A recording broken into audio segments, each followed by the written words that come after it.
नमस्कार दोस्तों। जय भीम। आप देख रहे हैं आपका अपना चैनल द एक्टिविटी। कौन है श्री नारायण गुरु, जिन्होंने केरल में दलितों और पिछड़ों की अस्पृश्यता मिटाने की महत्वपूर्ण भूमिका निभाई। जन्म 26 अगस्त 1854, निर्वाण 20 सितंबर 1928। आज भारत में सबसे ज्यादा साक्षरता दर वाला राज्य केरल, जहां सिर्फ महिलाओं की साक्षरता दर राष्ट्रीय महिला साक्षरता दर की तुलना में कहीं अधिक है। जहां शिशुओं की मृत्यु दर भारत के और राज्यों की तुलना में सबसे कम है और महिलाओं की संख्या पुरुषों से अधिक है। वहां घृणित जाति व्यवस्था प्रचलित थी और इसी ऊंच नीच की भावना तथा सामाजिक कुरीतियां प्रचलन में होने के कारण दलित और पिछड़ी जाति के लोगों के साथ क्रूर अमानवीय व्यवहार होते थे। ऐसे समय में वहां श्री नारायण गुरु जैसे संत और समाज सुधारक का जन्म होता है, जिन्होंने केरल को ऐसे घृणित सामाजिक कुरीतियों से निकालने में बहुत बड़ा योगदान दिया। श्री नारायण गुरु का मानव की एक जात, एक धर्म और एक ही ईश्वर है, अर्थात सभी जन बराबर हैं, सिद्धांत का प्रसार किया। श्री नारायण गुरु भारत के महान संत एवं समाज सुधारक थे। उनका जन्म केरल के तिरुवनंतपुरम के कुछ किलोमीटर की दूरी पर 26 अगस्त 1854 को एक छोटे से गांव में हुआ था। उनका जन्म एक ऐसे समय पर हुआ था जब अस्पृश्यता का अपने घृणित रूप में चलन था। छोटी जाति वालों के लिए मंदिर, विद्यालय और सार्वजनिक स्थलों में प्रवेश वर्जित था। यहाँ तक कि उनकी परछाई पड़ने भर से बड़ी जाति में पैदा हुए लोग अपवित्र हो जाते थे। स्वामी विवेकानंद ने तो इस घृणित कृत्य को पागलखाने की संज्ञा दे डाली थी, जहाँ 1/3 से ज्यादा आबादी अछूत मानी जाती थी, जहाँ बड़ी जातियों से छोटी और पिछड़ी जाति में पैदा हुए लोगों को 5 फुट से 30 फुट तक खड़े होने की दूरी निर्धारित थी। श्री नारायण गुरु स्वयं पिछड़ी ओबीसी जाति के होने के कारण वे इस समुदाय के दैख दर्द को भली भांति समझते थे। यहाँ तक कि उनकी प्रारंभिक शिक्षा उस वक्त के प्रसिद्ध ज्योतिषी और विद्वान के यहाँ हुई, जिसके घर में बैठकर पढ़ने की इजाजत तक नहीं थी। इनसे इन्होंने संस्कृत भाषा की शिक्षा ग्रहण की। श्री नारायण गुरु को उनके घर वाले प्यार से घर में नानू बुलाते थे। वो बचपन से ही बहुत नटखट और शरारती थे। उनके गांव में प्रारंभिक शिक्षा से अधिक शिक्षा का कोई साधन उपलब्ध न होने के कारण अपने घर में ही रहकर स्वाध्याय करने लगे। वो संस्कृत, मलयालम और तमिल भाषा के ज्ञानी थे और इसी भाषा में भक्ति काव्यों की रचना की। शिक्षा के प्रति उनका बहुत लगाव था और वो मानते थे कि मेरा इस देश के बहिष्कृत लोगों से इतना ही कहना है कि वे कष्ट उठाकर भी शिक्षा ग्रहण करें, अपने बच्चों को भी अच्छी शिक्षा दिलाएं, सभी लोग ज्ञान प्राप्त करें। इसी शिक्षा से वे अपने मानवोचित अधिकारों की रक्षा कर सकेंगे, जीवन के सभी क्षेत्रों में उत्थान कर सकेंगे।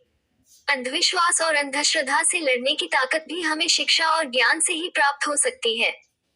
श्री नारायण गुरु ने महसूस किया दलित और पिछड़े तबके के लोगों में अशिक्षा की वजह से अपने ऊपर होने वाले घृणित अमानवीय कुरीतियों को अपनी नियति मानने लगे थे। शिक्षा का अभाव और अच्छे रोजगार के अवसर न होने की वजह से आर्थिक विपन्नता और अपने ऊपर थोपे गए अमानवीय सामाजिक नियमों के कारण वे गंदे ढंग से रहने, जीने और खाने के आदी हो गए थे। सभी अधिकारों से वंचित इनकी व्यथा और उन पर होने वाली घृणित पीड़ा को उन्होंने गहराई से महसूस किया। उनका कहना था कि छीनकर लिए गए अधिकार स्थायी नहीं होते, बल्कि दूसरी और समस्याओं को जन्म देते हैं। जब उनसे लोग शिकायत करते कि उनके बच्चों को स्कूलों में नहीं जाने दिया जाता, तो वो कहते, अपने बच्चों के लिए सब लोग मिलकर स्कूल क्यों नहीं बना लेते। जब उनसे कोई कहता कि उनको मंदिरों में जाने से रोका जाता है, तो वो कहते कि अपना मंदिर क्यों नहीं बना लेते। दलित अपना मंदिर तो बना सकते थे, लेकिन ब्रह्मा, विष्णु और महेश आदि देवी देवताओं की मूर्तियां प्रतिष्ठित नहीं कर सकते थे। इसीलिए श्री नारायण गुरु ने मंदिरों के अंदर देवी देवताओं की मूर्तियों के बदले दर्पण लगवाने को कहा।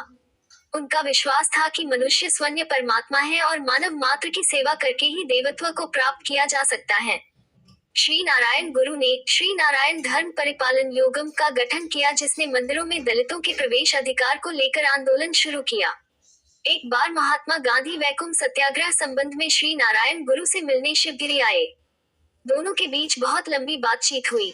महात्मा गांधी ने श्री नारायण गुरु से पूछा कि क्या किसी हिंदू शास्त्र में अस्पृश्यता के समर्थन में आदेश है।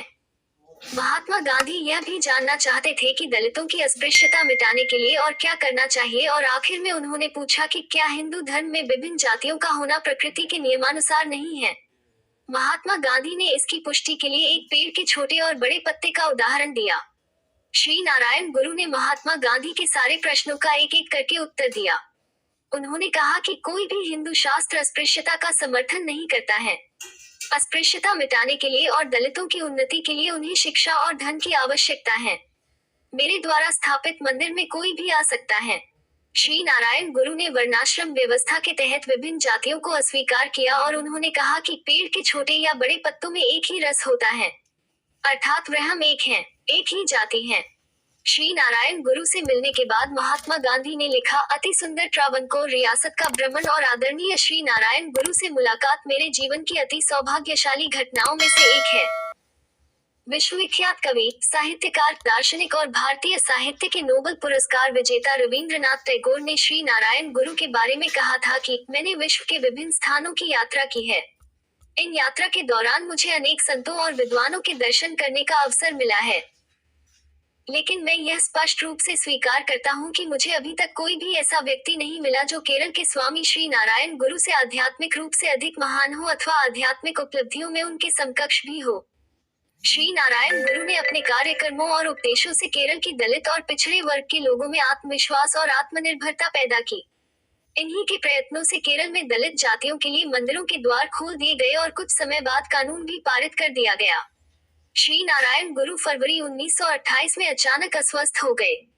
इनको अपने अंतिम समय का आभास हो गया था और 20 सितंबर 1928 को 72 वर्ष की आयु में वे महासमाधि में लीन हो गए। ऐसे ही वीडियो देखने के लिए चैनल को सब्सक्राइब करें। वीडियो पसंद आए तो लाइक करें, कमेंट करें और शेयर करना ना भूलें।